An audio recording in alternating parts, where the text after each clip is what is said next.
Qu'est-ce que dit Charlotte à Thibault? Tu es ma joie. Hein? Qu'est-ce qui vous dit Dieu à chacun de vous? Qu'est-ce qui vous dit Dieu? Tu es ma joie. Vous dites, poussez pas. Si, tu es ma joie. Et moi, je peux vous dire que tout ce que vient un couple, ça nous fait découvrir l'amour de Dieu. Il le dit dans la Bible, homme et femme, il les fit à son image. Ce qui est à l'image de Dieu, c'est pas simplement l'homme et la femme comme tel, c'est le couple. Ça a hanté toute ma vie, ça.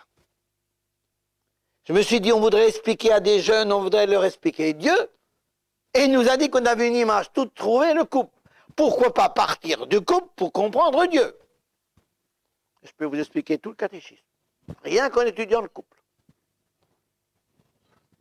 Quand je vous disais hier que le problème du couple par excellence, n'être qu'un en restant deux, et même trois, parce qu'il y a trois pôles, ça nous fait pour une fois comprendre un peu le grand mystère trinitaire, où Dieu n'est qu'un seul Dieu en trois personnes. Quand vous dites, qu'est-ce que c'est qu'un couple? Allez, donnez-moi la définition du couple, qu'est-ce que vous allez me dire?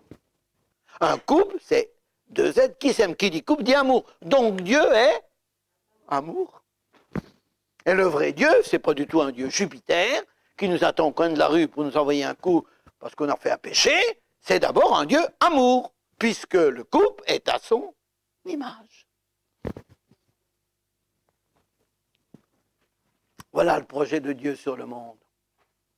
Alors, quand on a compris ça, on se rend compte que l'amour humain est le signe de l'amour de Dieu. Deux petits jeunes qui s'aiment sur un banc public, ils sont signes de l'amour de Dieu.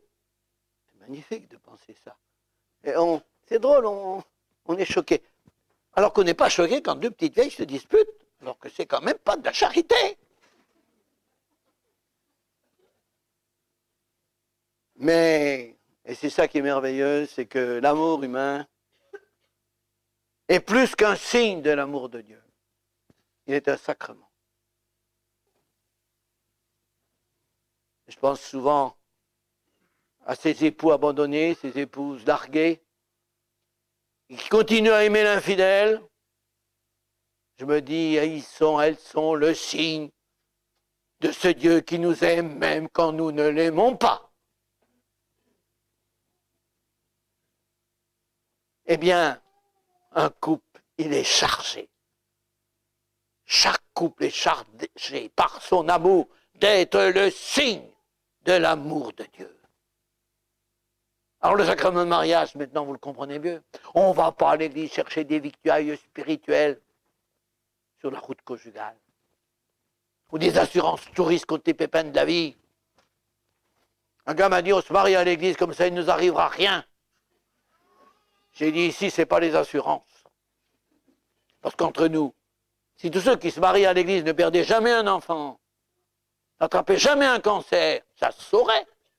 On aurait fait des statistiques. Tout le monde se marierait à l'église. Il n'y aurait jamais assez de prêtres. C'est comme si tous ceux qui communient le matin gagnaient au tiercé l'après-midi, on n'en finirait pas de donner la communion. Ça se saurait. Mais qu'est-ce que c'est cette religion-là? Une religion d'intérêt. C'est pas une religion d'amour. Oui.